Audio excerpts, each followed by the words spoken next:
Afternoon. It's Chris again. I'm back, and I know it was here earlier today, but I wanted to talk a little bit about the family study. So, one of the requirements of being one of Jehovah's Witnesses and having some privileges is having a regular family study with your family. So, my dad, being an elder and being the prominent elder in the congregation as he was, it was required for us to have these weekly family studies.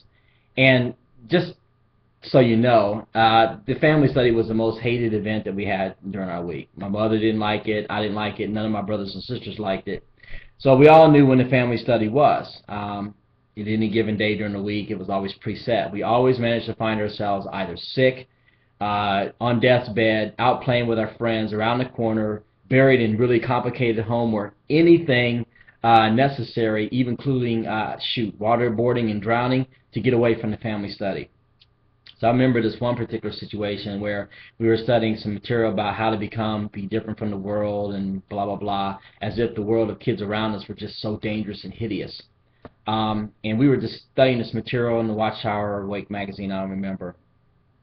And it was about being separate. So my dad talked about, hey, but why would you want to be separate from the world? And I'm like, I don't really want to be separate from the world. I like the kids I go to school with, and I don't want to be that different because I get teased a lot when we're that different from everybody else. When you dress us differently, or we have to act completely differently, or can't be involved in any extracurricular activities, it makes us a subject of teasing. So I remember as a kid, I was a fashion-conscious young man, about 14 or 15. I remember I used my allowance to buy these shoes, and these shoes were pointy-toed shoes. They were, I think, cream-colored. Everybody in school was wearing them, and I wanted to fit in.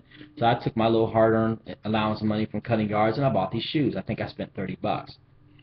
So I boldly came to the family study with those shoes on, and I didn't care. I sat down, and we were having our study, and my dad looked at me and says, "Hey, where'd you get those shoes?" I said, "I bought them." He said, "You look like an idiot. You look hideous. You look like a worldly person, and you just want to be just like those kids." And I said, "Well, not really, but kind of I do." So this man, this grown man, picked up his book bag off his lap and threw it at me, and it landed right in my lap. Now, let me explain to you a little bit about the bag. In Jehovah's Witness land, when you go to the Kingdom Hall, if you're an elder or ministerial servant, one of the things you got to have is the bag. You got to have an elder bag, and that elder bag is just ginormous piece of luggage filled to the brim with research information, books, Bibles, reference Bibles, everything that you can imagine if you're going to do some serious Bible study.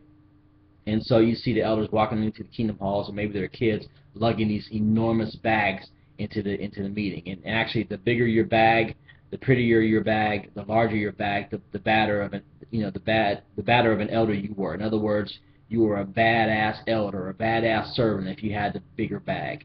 And you could stand in the aisle as you're walking down the aisle and look and see all these humongous bags, and you literally could trip over and break your neck on these elder bags.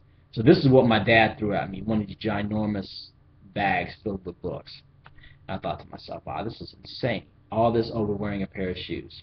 So I say this to say the family study was a big joke. It was a matter of reporting. So every month you would turn in your document and say, hey, I had so many family studies with my family, and we covered this material, and we did that. So that was the normal family weekly event. The Bible study that had to be conducted. It was a miserable event for most people. I can't think of any kids my age at that point who really enjoyed going and doing the family study. But it was so interesting how we would have our district conventions, and the brother giving the talk would talk about how important the family study is, and how they would have these families come on stage, and the kids and the families would sit around having this dutiful, wonderful family study.